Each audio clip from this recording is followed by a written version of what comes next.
Halo semua, selamat malam. Perkenalkan, nama saya Kadareva Sabrina dengan NIM 25110110061. Nah, jadi saya merupakan mahasiswa semester 1 dengan prodi Bimbingan dan Konseling dan kelas D. Nah, di sini saya akan mempresentasikan hasil dari UTS saya, yaitu UTS Filosofi Pendidikan dengan dosen pengempu Bapak Wayan Eka Paramarta, SPD MPD, dan Prof. Dr. Nyoman Dantes. Di sini saya akan membahas tentang hasil yang saya dapatkan dari soal-soal UTS tersebut. Jadi di sini saya akan menjelaskan ide-ide utama dari hasil yang saya dapatkan di UTS tersebut. Yang pertama saya akan membahas tentang peran filsafat dan pendidikan. Nah, jadi filsafat memiliki peranan yang sangat penting bagi pendidikan. Mereka itu memiliki hubungan yang timbal balik, yaitu yang dimana filsafat menetapkan cita-cita dan juga nilai-nilai ideal, sedangkan pendidikan lebih berfokus untuk mewujudkan nilai-nilai tersebut dalam praktek nyata. Nah, dalam kasus tersebut dinyatakan bahwa sekolah berupaya menerapkan kurikulum SCL yang merealisasikan pendidikan modern dan yang berlandaskan yang pertama adalah progresivisme, yaitu pendidikan yang berpusat kepada anak yang berfokus untuk pembelajaran yang berdasarkan pengalaman untuk pemecahan masalah. Yang kedua ada eksistensialisme, yang dimana hal ini itu merupakan kebebasan individu untuk mewujudkan potensi penuh dan mampu untuk bertanggung jawab terhadap pilihan mereka sendiri. Lalu yang ketiga ada humanisme, yaitu mengembangkan seluruh potensi manusia dan juga pentingnya lingkungan untuk mendukung potensi tersebut. Yang keempat ada konstruktivisme, yaitu pengetahuan yang dibangun oleh siswa melalui interaksi dengan pengalaman maupun lingkungannya. Dari sini kita dapat melihat dengan sangat jelas bahwa hubungan filsafat dan pendidikan, yaitu filsafat sebagai sumber awalan prinsip SCL yang menekankan kepada minat siswa dan pengalamannya. Nah, hal tersebut berakal pada filsafat pendidikan modern, yaitu tentang teori progresivisme yang dimana menjelaskan bahwa pendidikan harus relevan dan belajar melalui pengalaman untuk memecahkan suatu masalah. Dan juga filsafat membantu guru untuk memfokuskan dengan jelas metode pembelajaran dengan tepat. Nah, sampai memiliki tujuan akhir yang jelas. Yang pertama ada aksiologi, yaitu filsafat membantu untuk membentuk tujuan pembelajaran. Sedangkan yang kedua ada epistemologis, yaitu pemahaman filsafat untuk tentang teori pengetahuan. Yang terakhir ada ontologi, yaitu memahami siswa. Nah, selain hal tersebut, ada filsafat juga berperan untuk menjadi sebuah landasan kurikulum.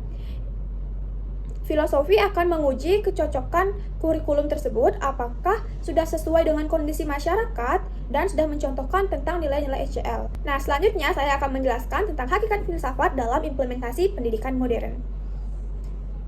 Jadi, hal ini lebih berfokus kepada siswa, yaitu tentang bagaimana siswa mengembangkan potensi individualnya. Dan juga SCL merupakan pilihan yang tepat untuk mengembangkan potensi tersebut, karena di sini siswa akan diterapkan sebagai subjek aktif dalam pembelajaran. Dan juga kurikulumnya sudah sesuai dengan konsep siswa. Nah, pandangan filsafat terhadap kebijakan Silent Cantor sangat mendukung karena berlandaskan kepada tiga. Yang pertama adalah ontologi, yang dimana pendidikan itu membawa peserta didik untuk beradaptasi dan juga memecahkan masalah, tidak hanya menerima materi-materi mentah tentang pembelajaran. Lalu yang kedua ada epistemologi, yaitu siswa didorong untuk meneliti dan juga menganalisis. Yang ketiga ada aksiologi, yaitu nilai-nilai bersifat relatif. Nah, SCL menumbuhkan nilai tanggung jawab dan juga kerjasama yang penting di dalam masyarakat. Selanjutnya di sini saya akan membahas tentang pengetahuan dan juga ilmu pengetahuan. Pengetahuan adalah proses belajar dari pengalaman seseorang yang membangun pemahaman. Nah, pengetahuan tersebut berfungsi sebagai penyediaan konten dan memastikan bahwa metode pembelajaran sudah relevan dengan tantangan zaman seperti teknologi.